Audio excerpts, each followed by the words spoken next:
Mistletoe is here with top designer Carolyn Donnelly, best known for her eclectic and The Edit collections.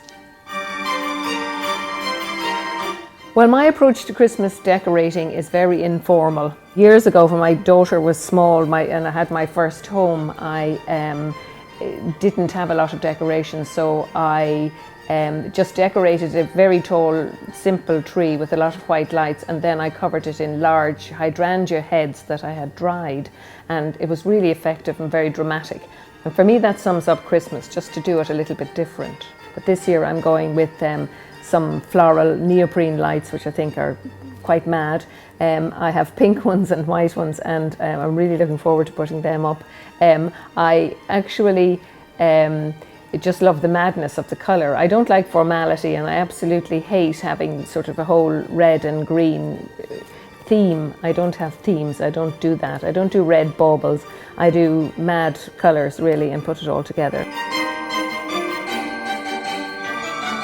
When I was growing up in Tullamore all those years ago, I remember at Christmas, it sort of typified Christmas because most people's hall and inside the front door, everybody had a light bulb, not like now where a lot of people have downlighters and things.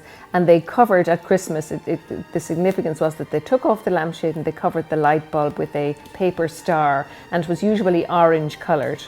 And I couldn't find these stars anywhere, and it's so reminiscent of my childhood, and I absolutely adore them. So when I started my collection, I went looking for them. Colour-wise, I'm not into the traditional green and red. I'm really into bright colours. And this year, for example, my garland that's hanging over my fireplace says Merry Christmas, but it's in bright fluorescent. So that sort of says it all for me. The colours can be any colour at all, and they can be clashing. I'm particularly fond of a lot of pinks, and pinks with reds I think work fine. I don't have a problem with that. A lot of my decorations would have crafty touches. They would have embroidery on them, or just some kind of handwork that just would make you look at them twice. There's added detail in them, and for me, you know, instead of just putting a traditional red bauble there, I prefer to have something quirky that, you know, is going to make somebody look twice. My approach to decorating the tree is to start with the lights and do it from the bottom up, and I start from the bottom and painfully go all the way up to the top.